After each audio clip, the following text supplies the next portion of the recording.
business. We follow the 3720 rule with respect to acting on documents that are being transmitted to us. We have Citizens Charter that defines how fast can we act on transactions that are being brought to us, Madam Chair. Also, we are continuously giving our people capacity building intervention so that they will be enabled to fully comply with the mandates of the ease of doing business. Aside from that, the ARTA violations or violations of the ease of doing business law are considered administrative offenses, which we have already integrated in the newly issued 2025 rules on administrative cases in the civil service. Madam Chair, Your Honor. Madam Chair, I'm very happy to hear now the Commission is complying with the ARTA compliances and also in dealing with violations. But in regard to my previous question, maybe be furnished a report on all of these.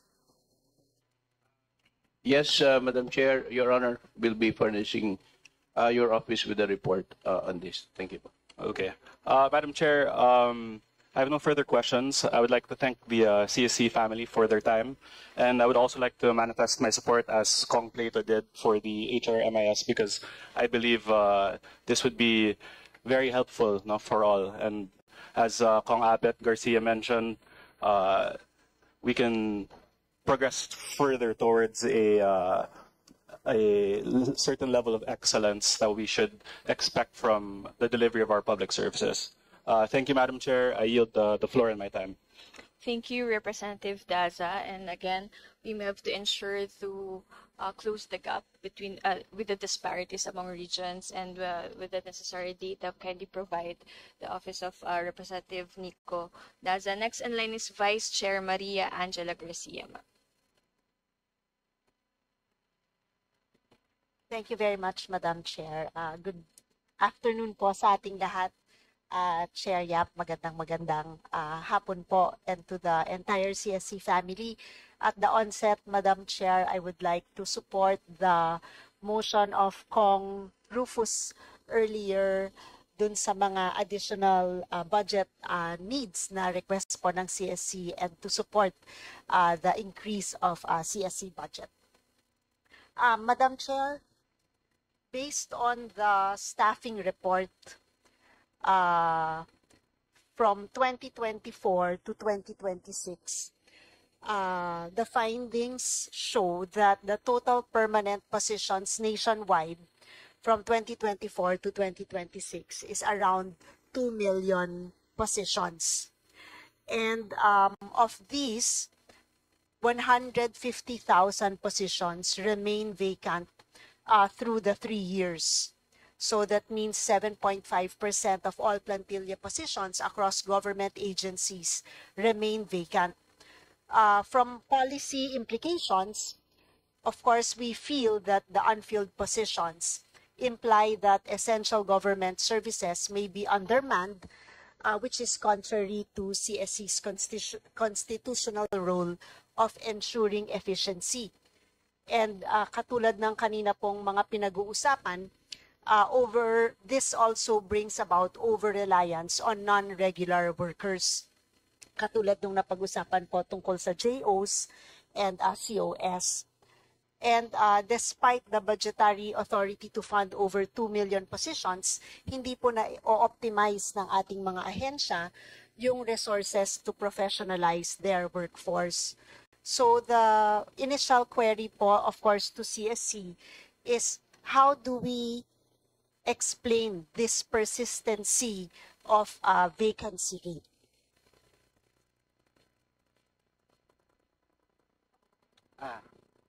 Chair, if I may. Kong Garcia, thank you very much for the question. Masyado pong medyo masalimuot yung problema po natin ng persistent presence ng unfilled positions. As I mentioned a while ago, may mga iba't ibang factors po that contribute at iba-iba pong mga categories of agencies, iba-iba yung sitwasyon nila. So sa LGUs, as I pointed out, malaki yung vacancy nila, pero ang dami nilang JOCOS. So what does that tell us? siguro po dahil ngayon, very limited yung PS nila. And number two, may mga iba rin siguro sa kanila na inaantay nilang mag-qualify yung mga tao nila para eventually ma-appoint nila dun sa mga unfilled positions. Sadly po, walang power ang CSC. We can only issue policies, pero ang ultimate lang po na agency na pwedeng mag-punish ng mga agencies not filling their positions for a long time, DBM po. Kaya nga po sana, itong PCSMP na programa natin will allow the DBM the visibility kung paano niya po makikita na ito, nagtatagal na itong mga posisyon na to, bakit hindi pa to ina-scrap and build ng particular agency, bakit pa niya inaayaan unfilled itong posisyon na to, bakit siya nag-hire ng ganitong level of COS samantalang ang laki ng vacancies niya. Yun po matutulungan tayo nung PCSMP po pag naayos na po natin yan. So gusto ko rin po sanang i-take yung opportunity to disabuse the common conception na lack of available eligibles ang reason kung bakit meron tayong malaking unfilled position. Sa katotohanan po, since 2018 up to first semester of 2025, ang bagong eligibles po na grant namin ay 654,820. Pero interestingly, from this period also, ilan lang po ang na-absorb na mga new eligibles? 103,748. Sa makatuwid po, we are producing a surplus of 551,072 eligibles. So it leads us to question na hindi po answer or hindi po problema yung lack of eligibility because we're producing surplus. Ang laki ng surplus natin ng eligibles. At kung i-compare po natin, yung unfilled position, 180,000 na yata yung last count as of August, compared to the number of JOS and COS, 919,000 po yung JOCOS. Kahit po may eligibility lahat yan, and I assure you, marami dyan may eligibility na. Even if we fill the 180, ang dami pa rin nating pangangailangan ng JOS and COS. So medyo complicated po yung situation. So kailangan po siguro siya ng surgical na pag-aaral at matutulungan po tayo nung programang ilo-launch natin na PCSA.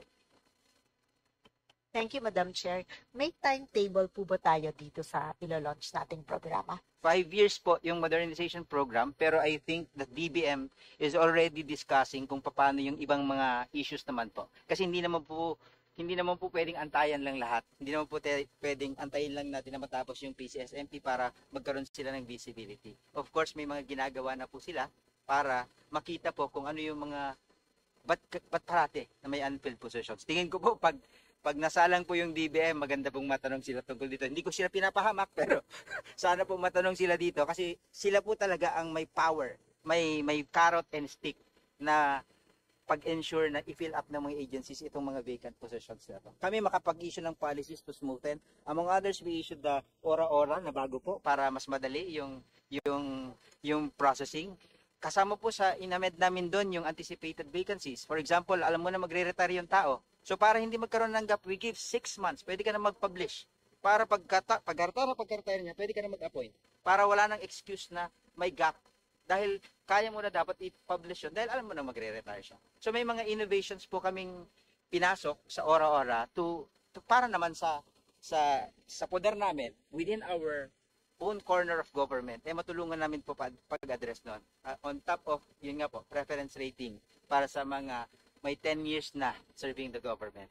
Hopefully po, pag pinagsama-sama natin yung mga initiatives na yun, eventually, unti-unti nating masolve po yung problema po ng both sa unfilled possessions and dun sa prevalence of JOs and COS. And we believe also po, tingin ko kailangan din po ng legislative measure dito. Dahil nga po, yun nga po, yung TS na cap dun sa mga LGUs and agencies natin, even the hard TS percentage and the amount given by DBM, nagtutulong-tulong siya para mapuwersa yung mga agencies to hire COS and JOs instead of filling up the position. Thank you po.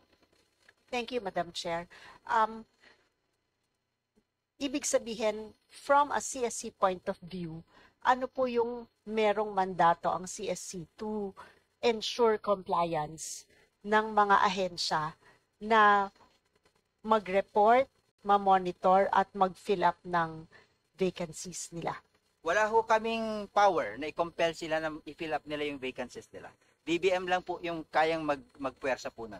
But we can issue policies po na to make it easy for them para matanggal yung mga usual nilang sinasite na problema nila kung bakit hindi nila napipilapan yung possession. That's the only thing we can do po. Ang CSC po ba pwedeng magbigay ng report on a per agency on the monitoring of unfilled positions versus filled up positions? Nandun po dapat yun sa IGHR namin na ina-update pero hindi po siya regular eh. Kaya nga po we hope na yung PCSMP real time po na malalaman natin at this moment kung ilan yung mga vacant positions, unfilled positions, gaano katagal. Pero kung IGHR po, annual lang yung bigay. So matagal po yung nagbabago na siya yung figures dahil annual lang po yung reporting, madam. Alright. Siguro tignan natin how jointly CSC, DBM, and maybe COA can look into etong mga unfilled positions natin kasi parang malaki nga, although 7.5% lang, pero yung total number of vacant positions still remain this past 3 years na 150,000 positions. The second question, Madam Chair, is etong yung budget na nilagay natin para sa unfilled positions, ano nangyayari sa mga ahensya, including CSC? Ano nangyayari, paano tinitreat yung budget ng unfilled positions at the end of the year kung up to the end of the year hindi na fill up yung position?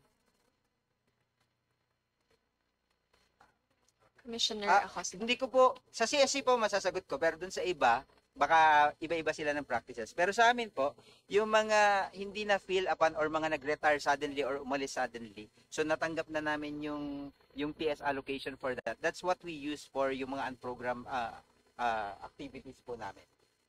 Tsaka yung mga monetization, yung TLB dahil binigay na rin po ng DBM yung responsibility doon na i-fund yung mga TLB ng mga optional retirees at yung mga umaalis sa serbisyo. So, doon po namin kinukuha doon sa mga natitira from the either unfilled position from the start or unfilled position in the middle of the year. Thank you, Madam Chair. Siguro, may idea po kaya tayo itong total 150,000 positions? Ano pong value ng budget nito? DBM. DBM. Madam, DBM po makakasagot nun. Yung sa CSC, ano po yung value ng positions na ito?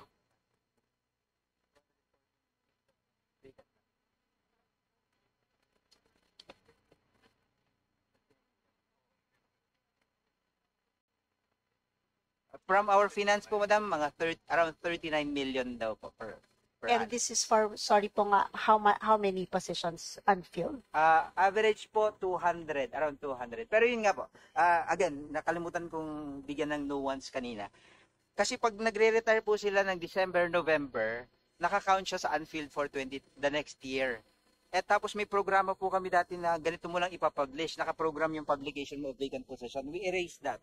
We issued a directive recently na ipublish nyo na lahat ng mga nababakanteng mga posisyon. So, we are hopeful po, madam, na yung 200 na yan bababa for 2026 because yun nga, may direct order na po yung commission na pag once na nabakante yan, wag nyo nang ipila pa dun sa order, especially for the very important position like director positions. Kailangan nyo na siyang ipublish ura-urada. So, yung vacancies po, mga 218, 220, mga ganyan, pero medyo confident po kami, madam, na baka next year, mas mababa na po yung figure na to dahil nga yung mga mababakante mabilis na. And then another na nasa pipeline ng discussion namin is dahil nga hingi po ng hingi and we know yung pangangailangan ng mga regions, may mga ibang position din kami na unfilled na hindi na rin namin kailangan. So we will discuss how to scrap and build it para mabigay po sa mga regions and other offices na nangangailangan po. Thank you, Commissioner. Thank you, Madam Acosta. Chair. Last question Yes, na lang po, of Madam, or course. last observation, Madam Chair. Dun sa, let's say, CSC data na 39 million yung amount nung 200 unfilled positions. So, kunyari, i-prorate na lang po natin doon po sa 150,000 unfilled positions nationwide. Parang ang lumalabas po ay 29